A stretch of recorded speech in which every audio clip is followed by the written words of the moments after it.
ከአማራ ብሔራዊ ንቅናቄ ወይንም አብን የተሰጠ መግለጫ።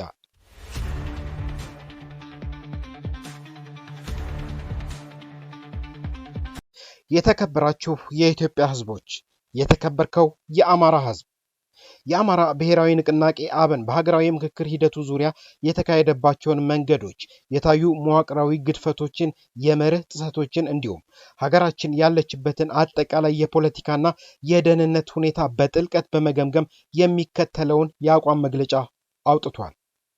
የህዝብ ጥሪና የአቋም መግለጫ ነጥቦች። አብን ወደ ሀገራዊ ምክክሩ የገባው የኢትዮጵያን ጥልቅ የፖለቲካ ችግሮች በኃይል ሳይሆን በውይይት፣ በጫና ሳይሆን በመደማመጥ፣ በአንድ ወገን የበላይነት ሳይሆን በድርድርና በጋራ መግባባት እንዲሁም አንዱ አሸናፊ ሌላው ተሸናፊ የሚሆንበት ሳይሆን ሁሉንም ወገን አሸናፊ በሚያደርግና ኢትዮጵያዊነትን ማዕከል ባደረገ የሰጥቶ መቀበል መርህ ለመፍታት የሚያስችል እውነተኛ ሀገራዊ መድረክ ይፈጠራል በሚል እምነት ነበረ። ሆኖም በሂደት ውስጥ የታየው ሁኔታ ከተራ የአሰራር ግድፈቶች ወይም ከመደበኛ የፖለቲካ ልዩነት የዘለለ ሆኖ አግኝተነዋል። የምክክር ሂደቱን ተአማኒነት፣ አካታችነት፣ ገለልተኝነትና ፍትሐዊነት ጥያቄ ውስጥ የሚያስገቡ ተደጋጋሚና የተደራጁ ጥፋቶች ተፈጽመዋል። በገዢው አካል የተፈጸሙ መዋቅራዊ ጥሰቶች፣ ጫናዎችና ወገንተኝነት አካሄዶች ምክንያት ሂደቱ የሚጠበቅበትን ያህል ውጤታማ እንዳይሆን ከፍተኛ ስጋት ደቅነዋል።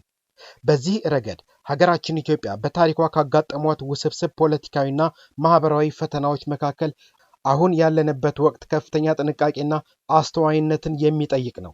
ከዚህ አኳያ የሚከተሉት መሰረታዊ ጉዳዮች በጥንቃቄ እንዲታዩ እናሳስባለን ይላል የአብን መግለጫ።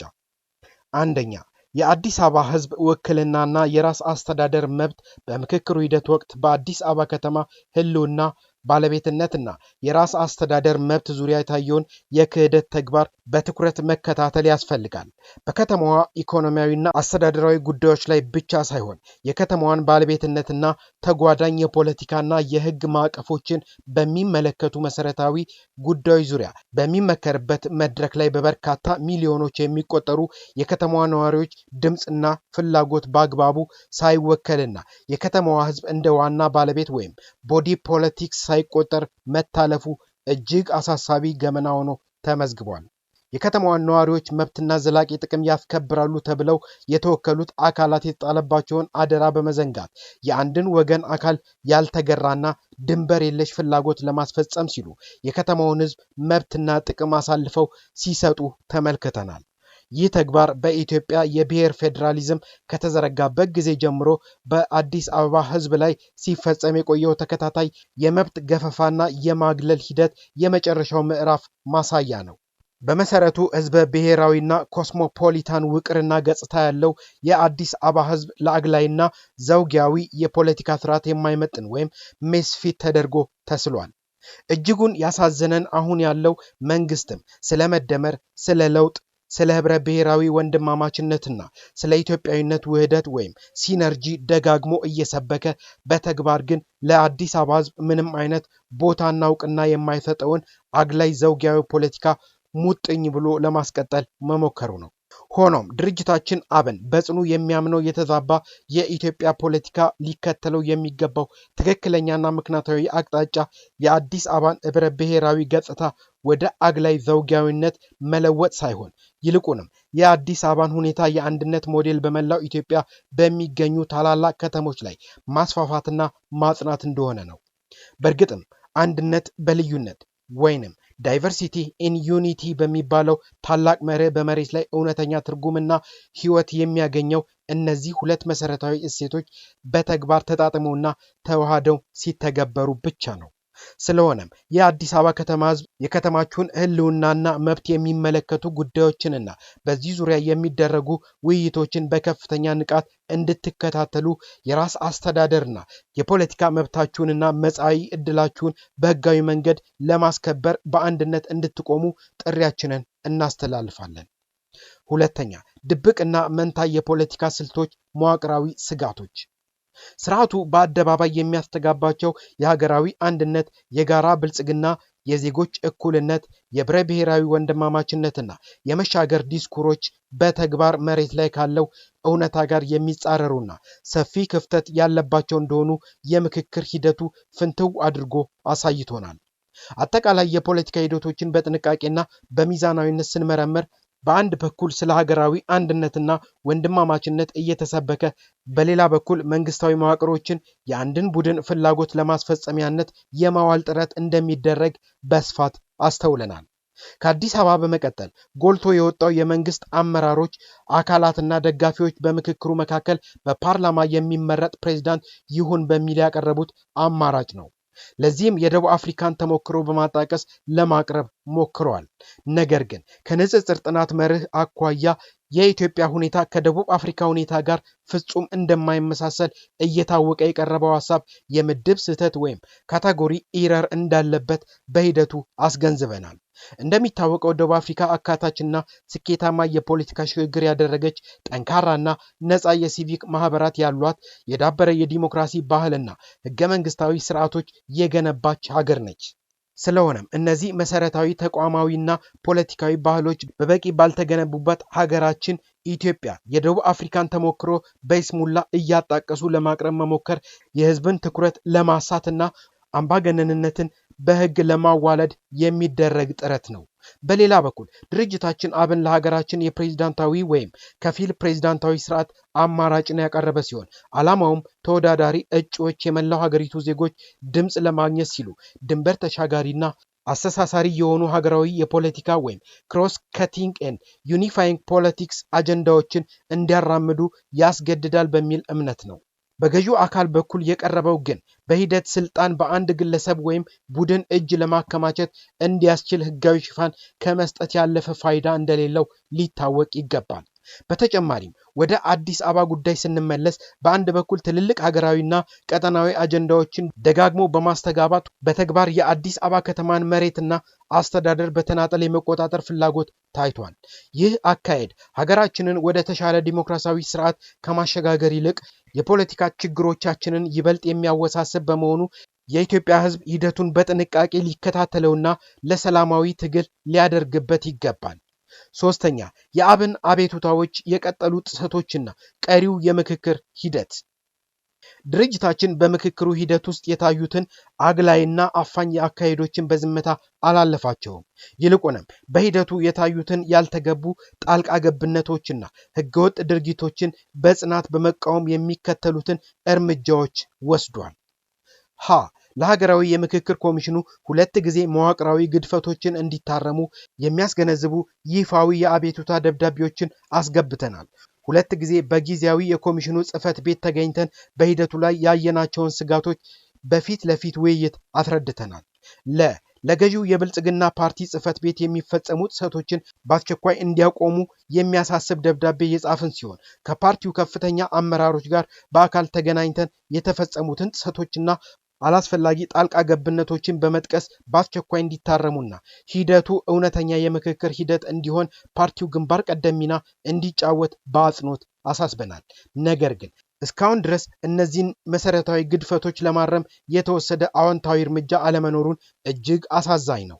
እስካሁን ከታዩት አጠቃላይ የፖለቲካ እንቅስቃሴዎች በመነሳት ኢትዮጵያውያን ሁሉ ሊገነዘቡት የሚገባው ዋና ነጥብ ሀገራዊ የምክክር ሂደቱ አንድ እርምጃ ወደፊት በሄደ ቁጥር ገዢው አካል የራሱን የፖለቲካ ፍላጎት ለማስፈጸም የሚያደርገውን ስልታዊ ተጽዕኖና ጣልቃ ገብነት እየጨመረ እንደሚሄድ አሁናዊ ሁኔታዎች ያመለክታሉ።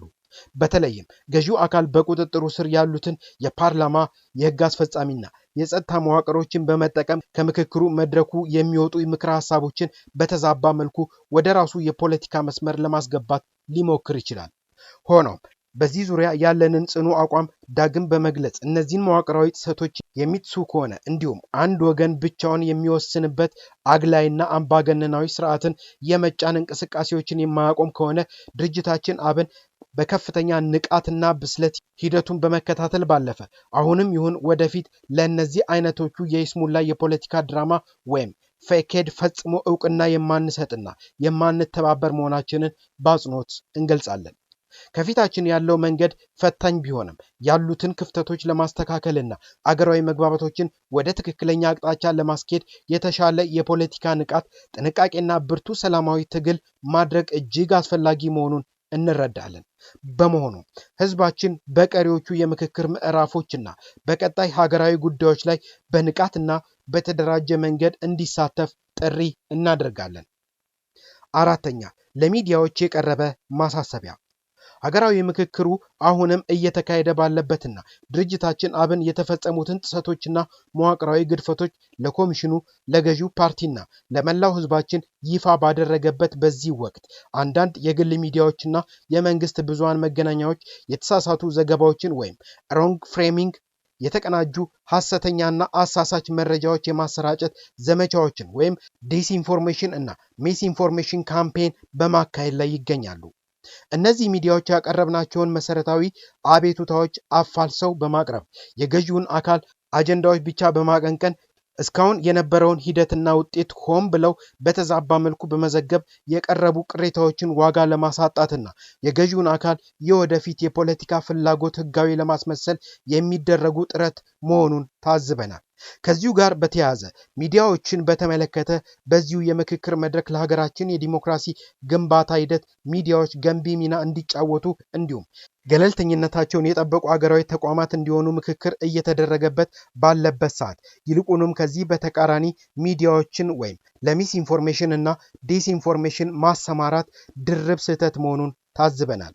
በመሆኑም መላው የኢትዮጵያ ህዝብ የእነዚህን ሚዲያዎች ወገንተኝነትና አድሏዊ አካሄድ በደንብ እንደሚያውቅና በንቃት እንዲከታተል ለማስታወስ እንወዳለን። ሚዲያዎች ሚዛናዊና ነፃ የመረጃ ሽፋን የመስጠት ሙያዊና ታሪካዊ ኃላፊነታቸውን የዘነጉ መሆኑን በማስገንዘብ ከእንደነዚህ አይነቱ አሳሳች የአንድ ወገን አጀንዳን ለማስፈጸም ከሚደረጉ እንቅስቃሴ እንዲቆጠቡ በጥብቅ እናሳስባለን።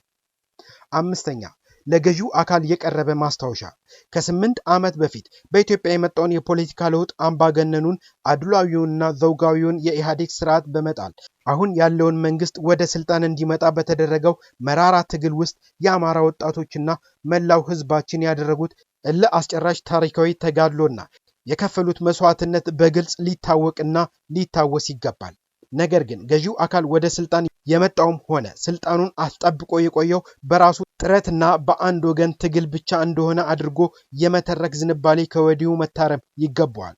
የህዝብን መራራ መስዋዕትነትና ታሪካዊ አደራ የመካድ አካሄድም ከባድ የፖለቲካና የታሪክ ዋጋ እንደሚያስከፍል ገዢው አካል በጥብቅ ሊገነዘብና ከእንደዚህ አይነት አሳሳች ስሜቶች ሊቆጠብ እንደሚገባ እንመክራለን። ስድስተኛ፣ ለተከበረው የኦሮሞ ህዝብ የቀረበ ጥሪ። የተከበርከው የኦሮሞ ህዝብ፣ ድርጅታችን አብን በዛሬው ዕለት በከፍተኛ አክብሮትና በኃላፊነት ስሜት ጥሪ ያቀርብልሃል። በኦሮሞ ህዝብ ስም ጽንፈኛ ፖለቲካ የሚያቀነቅኑ ኃይሎች የሚያራምዱት የአካባቢያዊነት የመገለል ፖለቲካ የሰፊውን ኦሮሞ ህዝብ ዘላቂ ጥቅም የሚያስከብር አይደለም። በተለይ አዲስ አበባ የመላው ኢትዮጵያውያን የጋራ አንጡራ፣ የአንድነት ጌጥና የሉዓላዊነት መገለጫ መዲና፣ የፌደራል መንግስቱ መቀመጫና የነዋሪዎቿ የራስ አስተዳደር ማዕከል ሆና እንድትቀጥል አብን ያቀረበው ምክንያታዊና ሚዛናዊ የመፍትሄ ሐሳብ ለአማራው ህዝብና ለሌሎች ህዝቦች ብቻ ሳይሆን የወንድም ኦሮሞ ህዝብን ዘላቂ ሰላምና ጥቅም ጭምር የሚያረጋግጥ በመሆኑ ነው። ስለሆነም በኦሮሞ ህዝብ ስም የሚደረግ ማናቸውም የብቸኛ ባለቤትነት ወይም የሌሎችን መብት የመጋፋት ፍላጎት በህዝቦች መካከል የቆየውን ታሪካዊ ወንድማማችነትና አንድነት የሚያበላሽ በሂደትም የኦሮሞን ህዝብ የሚነጥልና የሚጎዳ የታሪክ ስህተት እንዳይሆን ለማሳሰብ እንወዳለን። ድርጅታችን አብን በአማራ ህዝብ ስም በአንዳንድ አካላት የሚሰነዘሩ ተመሳሳይ አክራሪነት ፍላጎቶች ወይም ማክሲሚሊስ ክሌም ውድቅ በማድረግ አሳታፊና ሀገራዊ መፍትሄዎችን ሲያራምድ እንደቆየው ሁሉ የኦሮሞ ህዝብም ህዝብን ከህዝብ የሚያጋጩና በኦሮሞ ህዝብ ስም ፍላጎታቸውን በኃይል ለመጫን የሚሞክሩ አካላትን አቋም ውድቅ በማድረግ ለእውነተኛ የጋራ እድገትና ሰላም አብሮን እንዲቆም ታሪካዊ ጥሪያችንን እናቀርባለን። ሰባተኛ፣ ለተከበርከው የአማራ ህዝብ፣ በዚህ የምክክር ሂደት እንደታየው በሀገራችን ውስጥ የሰፈነውን የተደራጀ ጸረ አማራ ወይም አንቲ አማራ ትርክትና መዋቅራዊ ጫና አሁንም አልተቀረፈም፣ ይልቁንም ተባብሷል። ይህንን ፈተና ለመሻገር ሰፊና የተደራጀ የቤት ስራ ከፊታችን ይጠብቁናል። ስለሆነም በዚህ አሳሳቢ ወቅት መከፋፈል ለውድቀት የሚዳርግ መሆኑን ተረድታችሁ በአንድነት እንድትቆሙና በህዝባችን መካከል ልዩነትንና ክፍፍልን የሚዘሩ አካላት ከዚህ ጎጂ ድርጊታቸው እንዲቆጠቡ አስፈላጊውን ሁሉ እንድታደርጉ እያሳሰብን አሁን ያለንበት ወቅት የውስጥ ልዩነቶቻችንን የምናሰፋበት ሳይሆን ለህልውናችንና ለእኩልነታችን በጋራ የምንቆምበት መሆኑን እንገልጻለን። ስምንተኛ ለፖለቲካ ፓርቲዎችና ለኢፌድሪ መንግስት የቀረበ ጥሪ። የሀገራችን የፖለቲካ ፓርቲዎች እስካሁን የነበረውን የመጠራጠርና የመነቃቀፍ ፖለቲካ በማስወገድ ለሀገርና ለህዝብ ዘላቂ ጥቅም ሲባል በጋራና በስፋት እንድንሰራ ጥሪያችንን እያስተላለፍን ገዢው አካል ይህንን ሀገራዊ ምክክር እድል ለቡድን ስልጣን ማጠናከሪያ ከመጠቀም ይልቅ ሀገርን ወደ ዘላቂ ሰላምና ወንድማማችነት ለመምራት እንዲጠቀምበት በሀገራችን ውስጥ ያለውን የፖለቲካና የማህበራዊ ክፍፍል ጥልቅ መሆኑን ተረድቶ እውነተኛ የፖለቲካ መታረቂያ መንገድ እንዲከተል በጋራ እንድንታገል ጥሪ እናስተላልፋለን። ዘጠነኛ የተከበራችሁ የኢትዮጵያ ህዝቦች አብን የህዝባችንን ታሪካዊ አደራ በመሸከም መዋቅራዊ መሰናክሎችን በጽናትና በበሰለ መንገድ በመታገል እውነተኛ ፍላጎቱን ለማሳካት የሚያደርገውን ጥረት አጠናክሮ ይቀጥላል። የጀመርነው የፍትህ የእኩልነትና የነጻነት ትግልም የህግ የበላይነትና እውነተኛ ዲሞክራሲ እስከሚረጋገጥ ድረስ በጽኑ ሰላማዊ መንገድ ትግሉን አጠናክሮ የሚቀጥል መሆኑን እናረጋግጣለን። ለሀገራችን የፖለቲካ ቀውስ ዘላቂ መፍትሄው እውነተኛ ምክክር፣ ድርድርና ወንድማማችነት ብቻ ነው። የአማራ ብሔራዊ ንቅናቄ አብን ነሐሴ 9 ቀን 2018 ዓ.ም አዲስ አበባ ኢትዮጵያ